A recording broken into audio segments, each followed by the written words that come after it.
afternoon. I'm delighted to have this opportunity to discuss with you about my encounters with this issue of women in physics. I'm a physicist, as you heard from the introduction, so therefore my choice of this particular topic may sound very natural or even obvious to some of you. But in fact, it is actually quite a journey for me to really understand this issue and to become engaged. So I would like to take you back with my journey, at least part of my journey. You know, I grew up in China believing truly women hold up half of the sky. And I was very lucky, always had strong women in my life, and talented women, my mother, my grandmother. I had chemistry teacher who was woman, and physics high school teacher also woman. In fact, my high school physics teacher was so inspirational, and she was one of the important reasons I decided to pursue physics. I went to Tsinghua University in 1984, and among all the physics professors who taught me physics, about half are women professors. You know, thinking back, even though in my class of 100 students, we only had 13 women, but I never felt we were minority at all, never, ever. And I'm very proud to show you this picture of Tsinghua University Department of Physics in 1936. Look at the graduates, 30% were women. And this is the kind of result or the kind of diversity actually every physics department in US would be proud of these days. But that happened in 1936. I also want to say a few words about Professor Wang Mingzhen. She was the first woman professor ever at Tsinghua University. She was a physicist. She was born in 1906. And you notice that she got her Ph.D. from Michigan in 1942, which means that she was in her mid-30s when she got her Ph.D. Why? Because she had to overcome many obstacles in order to go abroad. She was not supported by her stepmother, by her father, to pursue her dream in physics. She was discriminated by people because they did not want to waste a position on her as a 公派, a 留学生, the kind of sponsorship by the government at the time. So she had to work to support herself and also to save money.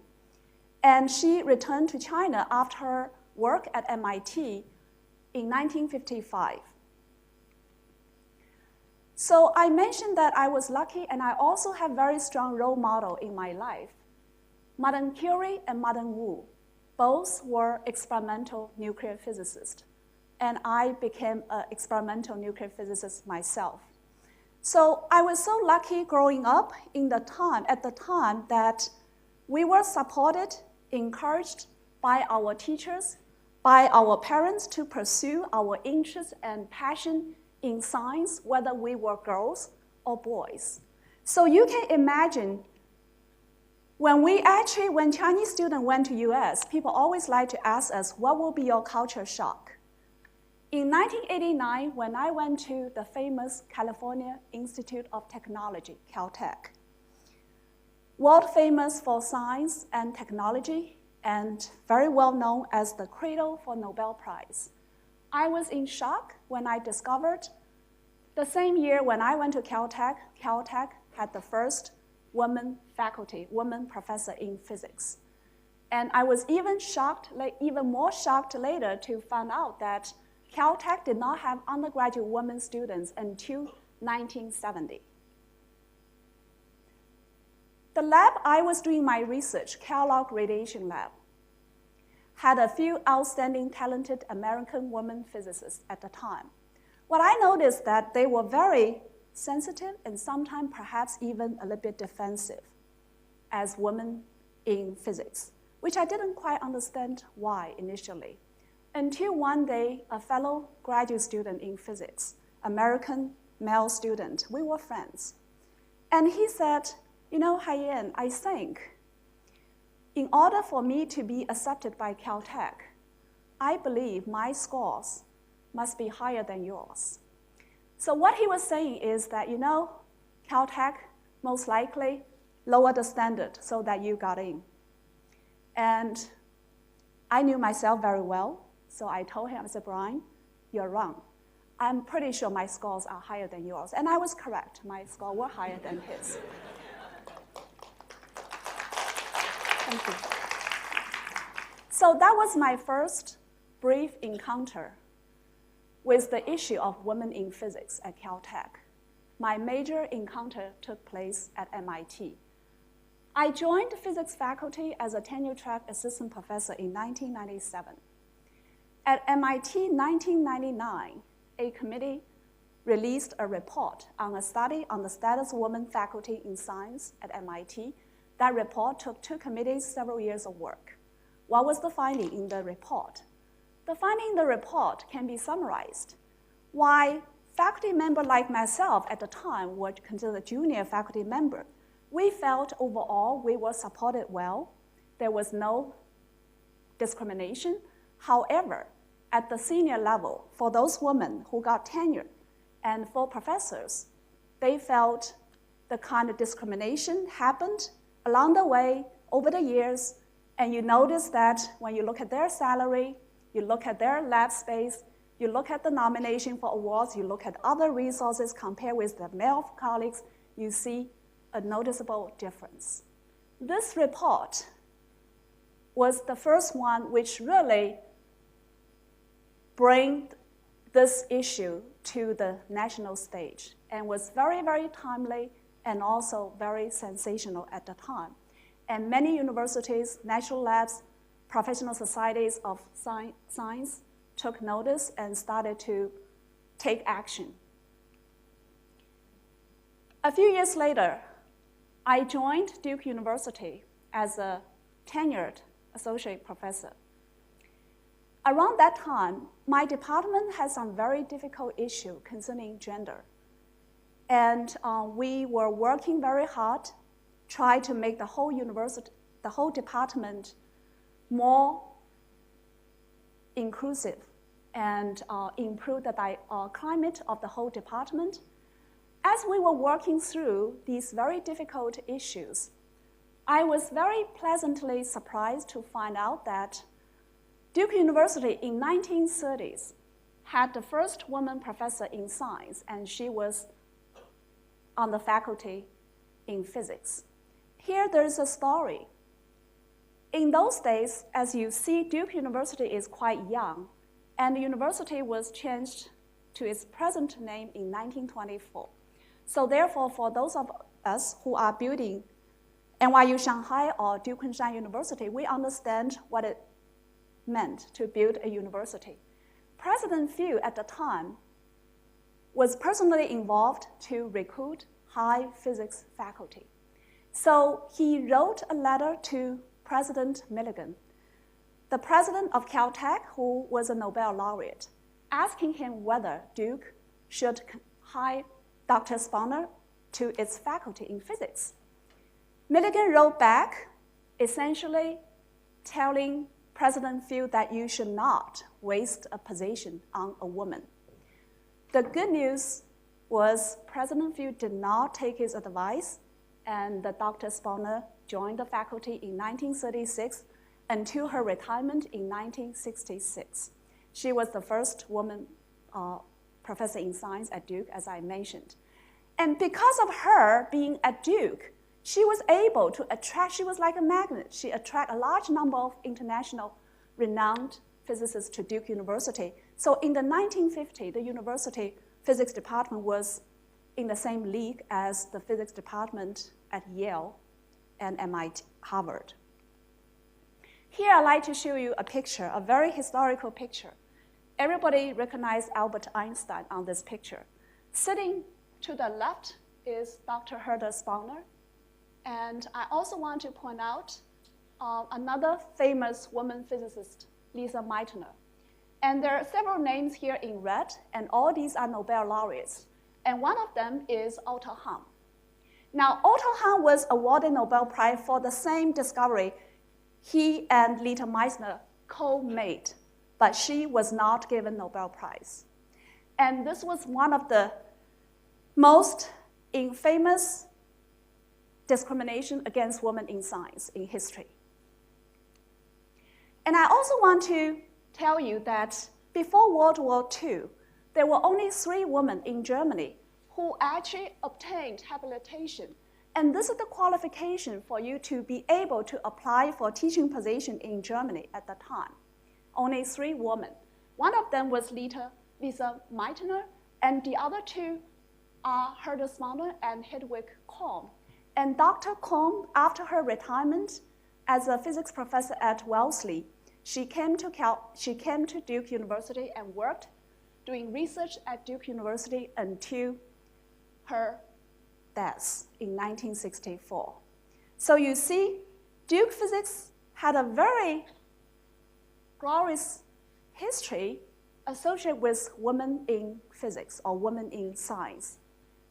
Unfortunately, the next woman faculty was hired into the department. That took place in 1990s. And after Dr. Herta Smaner, I was the second woman full professor in the department. So you now see the issue. Women physicists is a minority group in US. Why? There are social culture views and expectations of women, and women are expected to take care of the family, take care of the kids, and to basically have the kind of responsibility associated more with their homes. And there are also the kind of discouragement. I was lucky, I was encouraged by my teachers, by my professors, by my parents, but there are a lot of young women who were discouraged from studying physics. And some people will tell them that, boys do better in science engineering, including the former Harvard president, Larry Summers, who infamously made a statement that the possibility for few women math professors is perhaps men are better at mathematics than women. And one of my colleagues at Duke University years ago, she was the one who really helped me to understand the kind of obstacle girls need to overcome to study physics in high school in US, because they were considered not attractive or not very cool. And there are also conscious and unconscious bias and discrimination against women at workplace.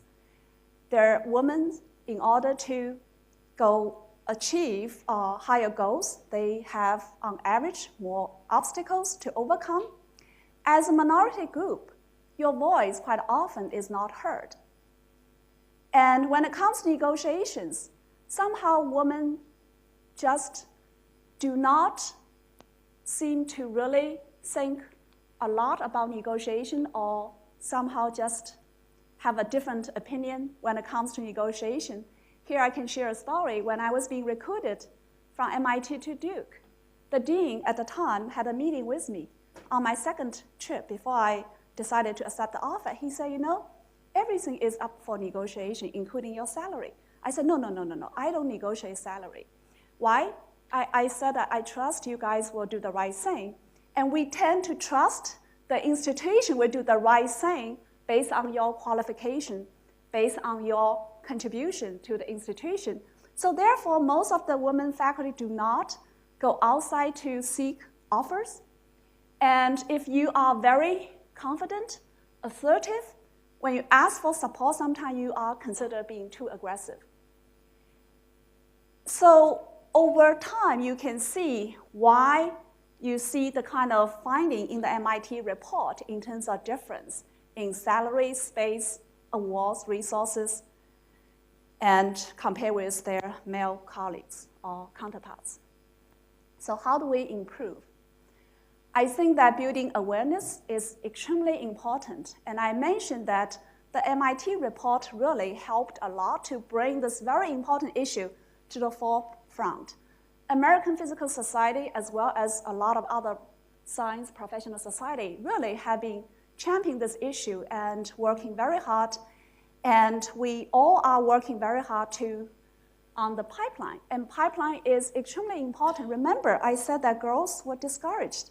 We would like to have more girls and boys interested in physics, in science, and we want to show them that physics is cool. Physics is fun, and physicists are cool. On one hand, it's good that you have a show like Big Bang Theory, right? Talking about physicists, engineers, and Caltech. But at the same time, you know, most of physicists have better social skills than Sheldon Cooper. and I tell people, I said, look, I'm a Caltech-trained physicist also, and I do not look like Sheldon Cooper. I hope you will agree. And be role models. That is so important. My colleague and I, we are both women physicists. I'm a nuclear physicist. She is a neutrino particle physicist. We would form a group. We would go to some of the rural schools in North Carolina to show them you have two Duke professors doing physics. They are both women. We brought very fun experiment. We made ice cream for them using liquid nitrogen. And the kids just love it. So I think that being role models are very important. Pipeline is important, but we also need to prevent leaking pipeline. So what do I mean by leaking pipeline? Means that as the student go into college, study physics, continue on graduate school physics and postdoc, and you will find that the number or the ratio becomes smaller and smaller at the top. And this is a very serious issue, and largely due to the kind of societal pressure on these young women to give up careers for family and for motherhood, so that we need to have better mentoring and support at all stages for women. So I want to say that in the last 2 decades or so, a lot of progress has been made in US. And in Europe, here I want to share a story. In the 1994, I started to go to Germany more regularly to work on experiment in Hamburg. And I was shocked when I first arrived in US, I was even more shocked when I arrived in Germany, because I found out that all the stores at the time were closed around 5 p.m., and most of the stores did not open on the weekend. I remember once I arrived at the airport already after 5 p.m., and it was a Friday, so the whole weekend I lived on the vending machines in the accelerator lab. But that was changed very soon, shortly after, and also in more recent years, I have been going to Germany more regularly, and I also was very happy to see that Germany and also the entire European Union country have made a lot of progress about women in science in general. Why? Because no country can afford not using 50% of the talents. Okay, coming back to China, we all know that China has gone through enormously amazing, rapid economic growth. Here being in this area, you know what I'm talking about. And you see the modern China, you also, on the other hand, of course, there's a huge difference between cities and rural areas. But to me, what was particularly unsettling situation is the kind of contrast between physicists, women physicists, or the ratio of women physicists among all physicists compared with my experience growing up in China. This graph shows that women research in Chinese Academy of Sciences, Institute of Physics, came down as a function of time, and in fact, it continues to come down because more women researchers will retire or have retired in recent years. And this picture also is very reflective of universities. And nowadays, at all top universities in China in physics, very few women, especially at the highest rank, which is full professor rank. Several years ago, I was asked to serve on a review committee at a top physics department in China. And the department head was very proud to show the distinguished panel about their accomplishment in recruiting talents from overseas. About 20 outstanding young people were recruited in different areas of physics. And I noticed that none of them is woman.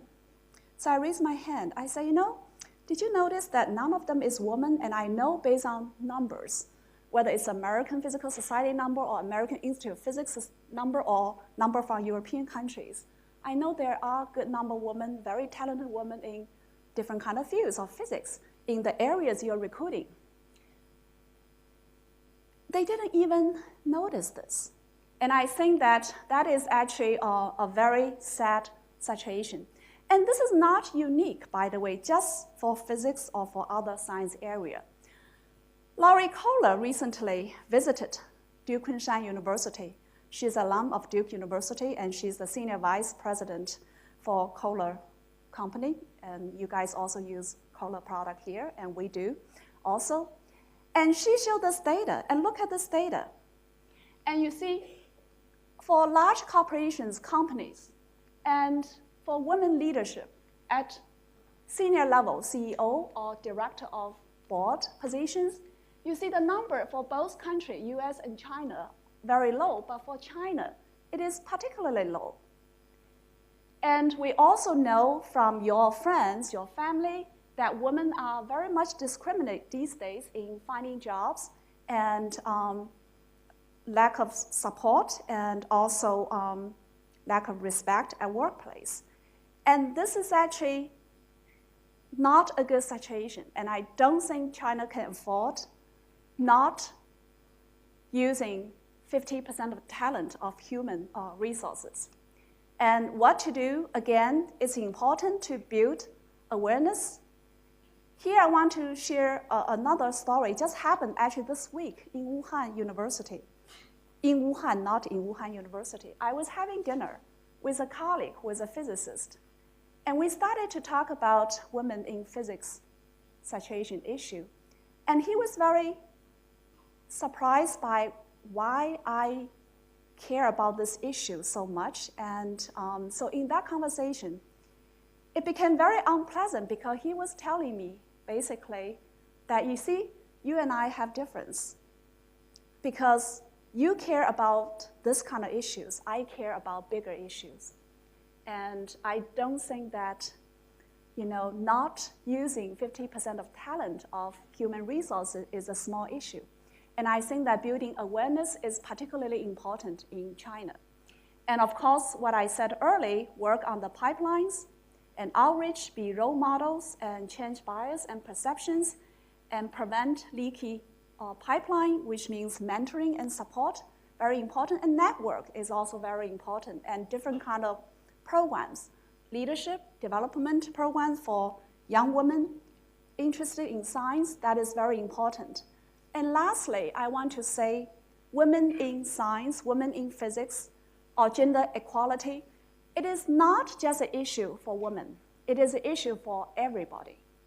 So I think that together we can make good things happen, and together I think that women finally will hold up half of the sky. Thank you.